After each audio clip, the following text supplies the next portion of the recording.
So in this part of the lecture, we would like to investigate what happens, let's say on a content space, what if we have an increasing sequence or a decreasing sequence of sets in the ring? What can we say about the limits of the value of the contents? And this is the one that we will prove in the following theorem. So for the assumptions, we consider a ring on X and a content space. So we have X, the set, R, the ring, and mu, a content defined on the ring.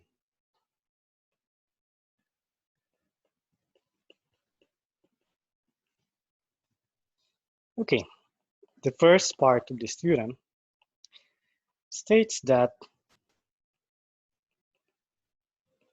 a content is a pre-measure if and only if mu is continuous from below.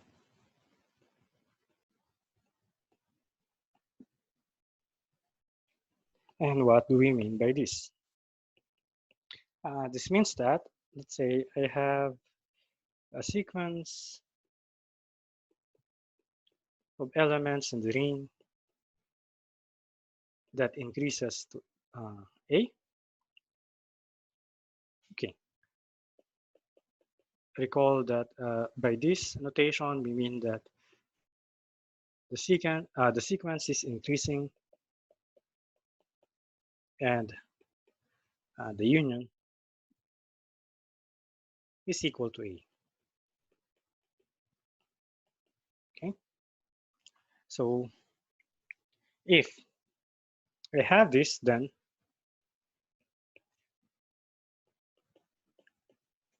mu of an tends to mu of A as n tends to infinity. So this is what we mean by continuity from below. So if you have an increasing sequence of elements in the ring whose union is also in the ring, then the content or the sequence of contents goes to the content of the limit.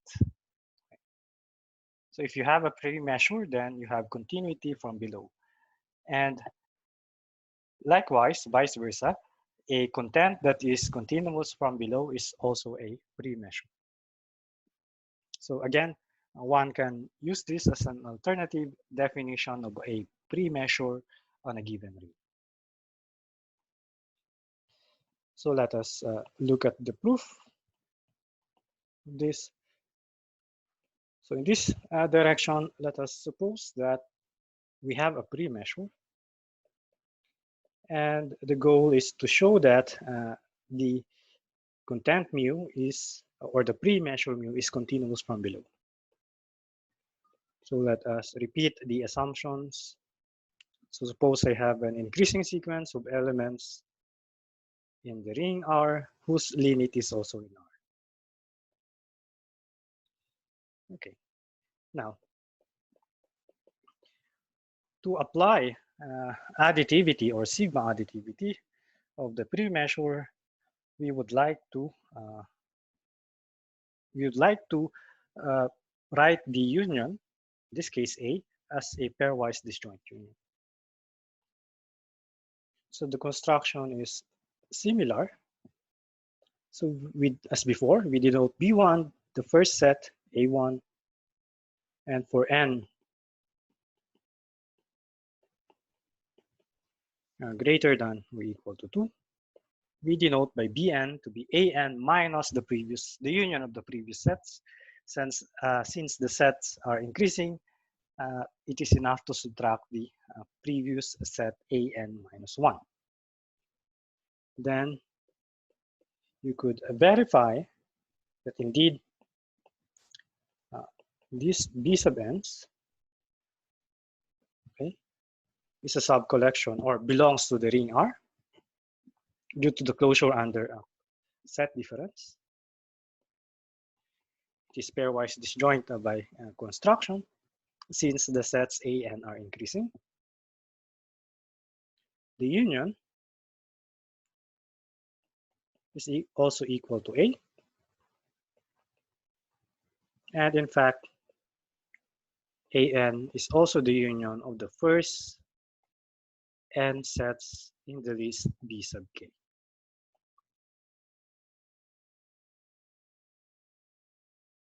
Okay, so this, let's say this is A1, A2, A3. So this would be your B1. B2 would be the annular region.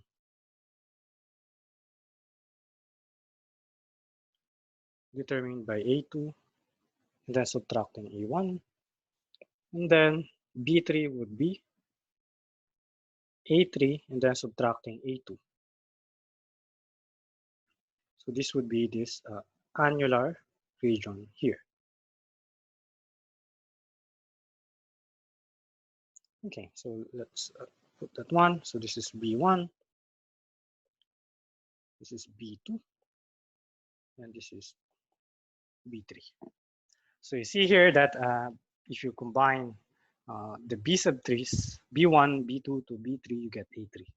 So in general, the union of B1 up to Bn is An. Okay. Now, let us investigate or look at the limit.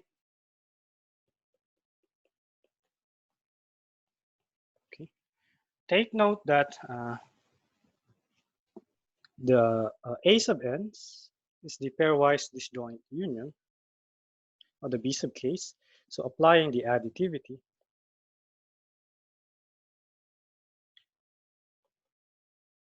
the pre-measure of An would be the sum of the pre-measures of the B sub case. So here we apply additivity. Okay. So the limit of the partial sums is the series itself, B sub case. Okay. And finally, what is the union of the B sub case or the B sub n's? 1 up to infinity. It is A by construction. Hence, we apply additivity or sigma additivity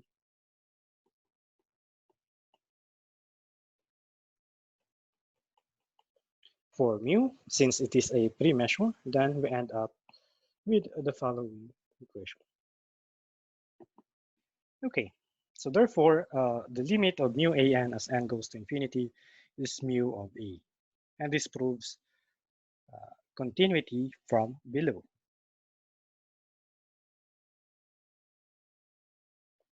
Okay, for the other direction, so here we assume that mu is continuous from below.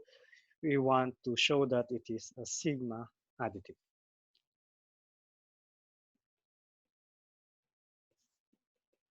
Okay, the usual setup. Let us take a pairwise disjoint sequence of elements of the ring whose union, which we denote by A, is also in the ring. Okay, so the idea here is to construct an increasing sequence so that we could apply continuity from below. Well, if we define B sub n to be the union of the first k sets, okay, a ring is closed under intersections, finite intersections to be precise, then Bn is also in R. And you could see immediately that this is increasing because in the next set, Bn plus 1, we add another set, namely An plus 1. It increases, and then the limit is A. Okay. Hence, mu of A is the limit of mu of Bn as n goes to infinity. So here we applied continuity from below.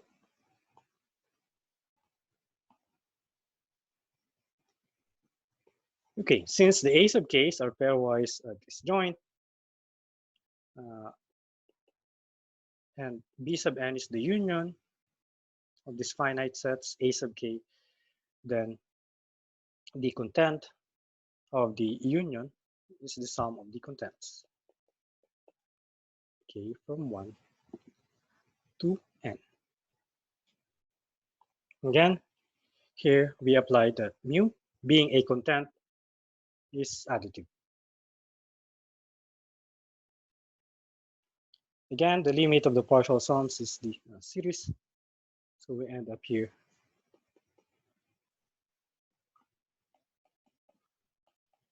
The infinite series of the contents. So therefore, mu is a sigma additive content,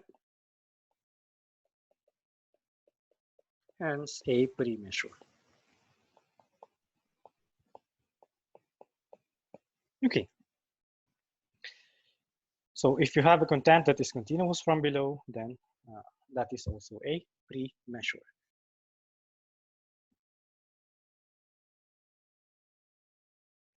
Okay. So if we have continuity from below, we also have continuity from above.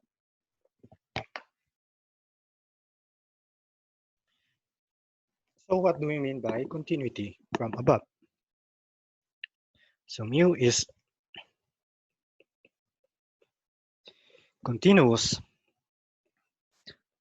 from above if and only if, of course, this is a definition, if and only if the following condition is satisfied. So if I have sequence of sets in the ring with the condition that the first set has a finite value with respect to mu. Okay, this is important, and you will see later the importance of this assumption.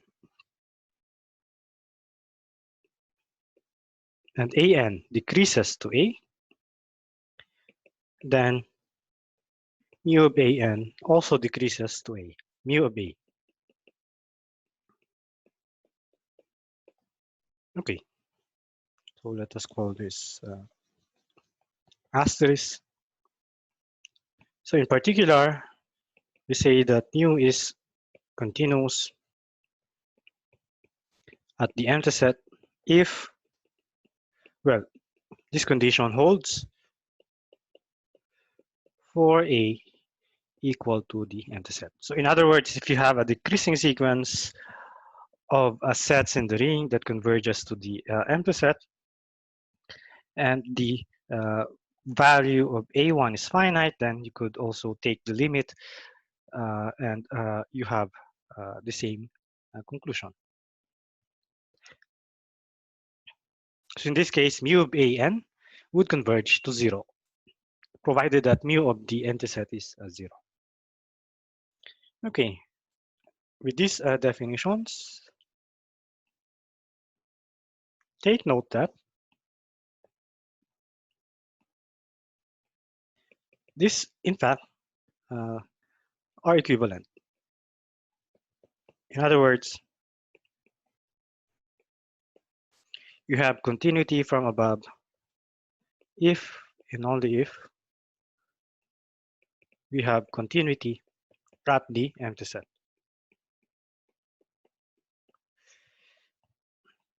So to look at the proof, of course, this direction is trivial because you can just set A to be the empty set.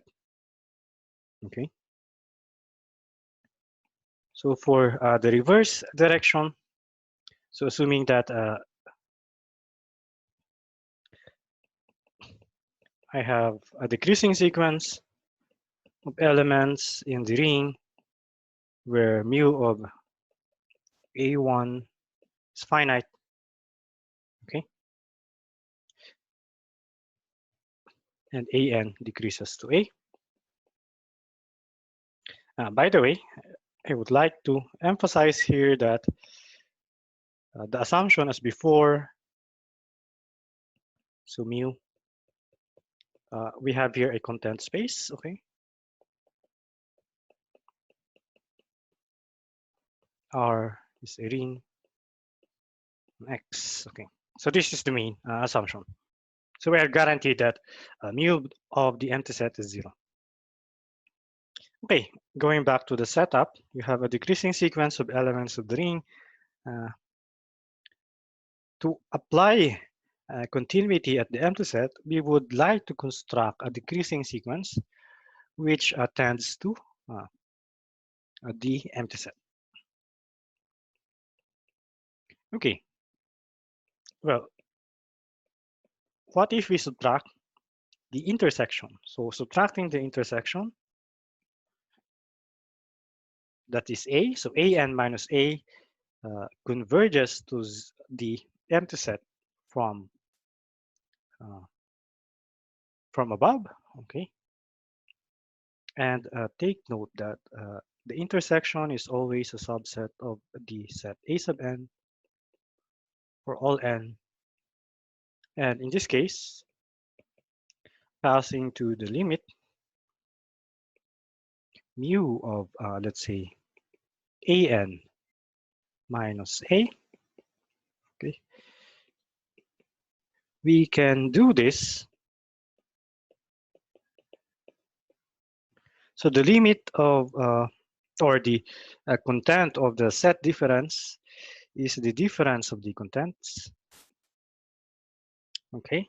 Since we already know that A is a subset of AN, and take note that mu of A being a subset of A1 in particular, it has a finite value under mu. So this is the importance, okay? That the first set has a finite measure. And we have shown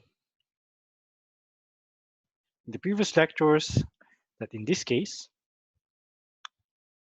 if A is a subset of A sub n, and the measure of the smaller set A is finite, then the content of the difference is the difference of the contents. Since we have continuity from continuity at the empty set, and since AN minus A converges to the empty set from above, this is 0. In other words, mu of AN tends to mu of A as n tends to infinity. Okay. So continuity from above can be reduced to continuity at the empty set, and vice versa. Okay. Take note here that if mu is a pre-measure, then it is continuous from below. That is also the case for continuity from above. And that is the third part of this set of this theorem. So mu pre-measure. This implies that mu is continuous from above. So if you have a decreasing sequence, then you can pass to the limit. As long as the pre-measure of the first set is finite. Okay. Take note that this is not biconditional. Okay. So we only need to prove one direction here. So to prove that mu is continuous from above, well, according to 2, it is enough to prove continuity at the empty set. Okay. So let's start with a decreasing sequence in the ring that converges to the empty set. And the first set has a finite pre-measure. Then you could see, or you could check immediately that as AN decreases, A1 minus AN will increase.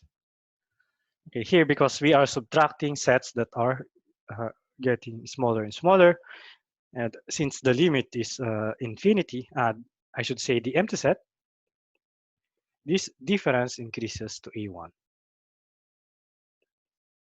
And of course, you know that AN is a subset of A1, okay, for all N. Okay. Now, let us look at the pre-measure of A1. Since mu is a pre-measure, according to the first item that we have shown in this theorem, it is continuous from above, or I should say from below. Therefore, with this limit,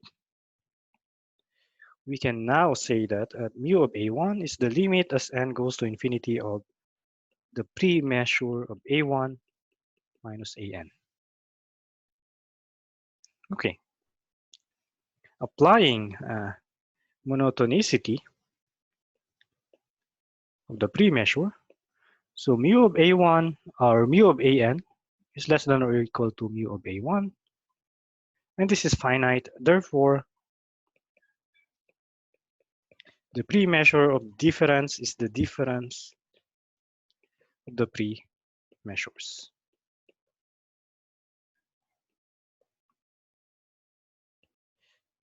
In this case, we can now cancel these two terms.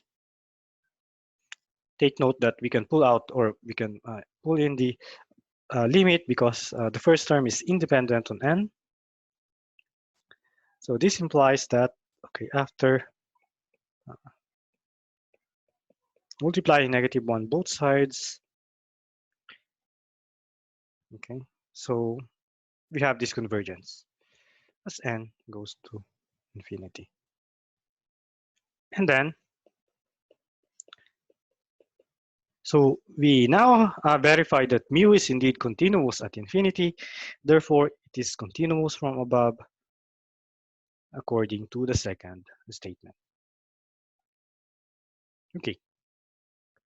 So for a pre-measure, you have continuity from below and continuity from above.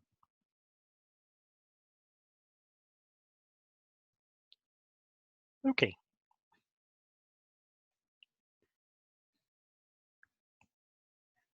Finally, if your content is finite, then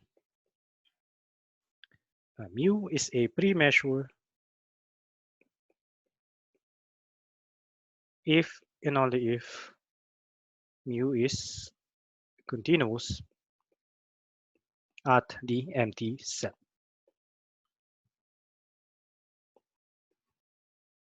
So let us move that here. So continuous at the empty set. Okay. So the reverse direction for part 3 is guaranteed if your content is finite. So again, there are two directions, but this direction is trivial since we could just apply 3 and 2. Well, if you have a pre-measure, then by 3, it means that it is continuous from above. And according to 2, continuity from above is equivalent to continuity at the empty set. Okay, so this direction can be easily deduced by applying the third and second parts. And for the reverse direction, we would like to show that it is a pre-measure. Okay. Here, we would like to invoke 2, or I should say 1. In other words, in order to show that mu is a pre-measure, it is enough to establish continuity from below. So again, let us consider an increasing sequence of elements in the ring whose union is also in the ring.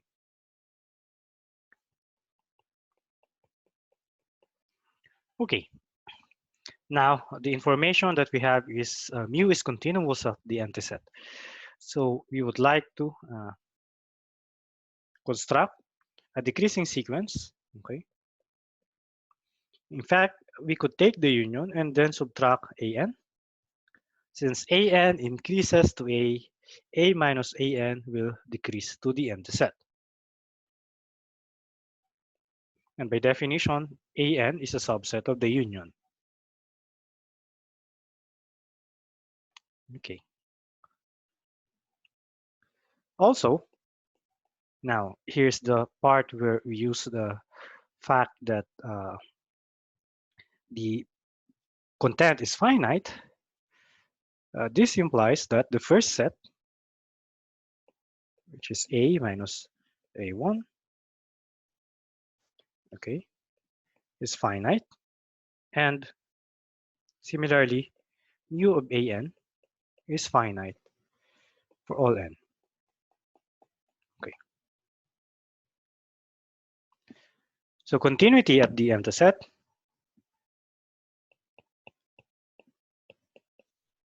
implies that,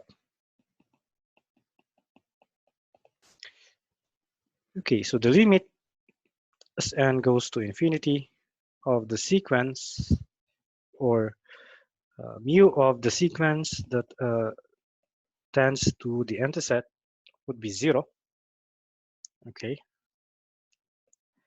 And in this case, since mu of an is finite, mu of the set difference is the difference of the mu. Okay.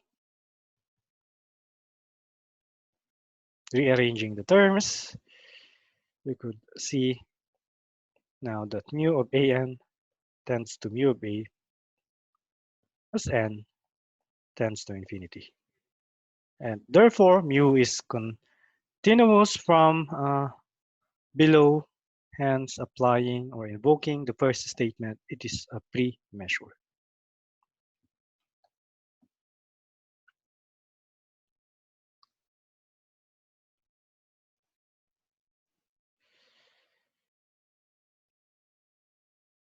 Okay.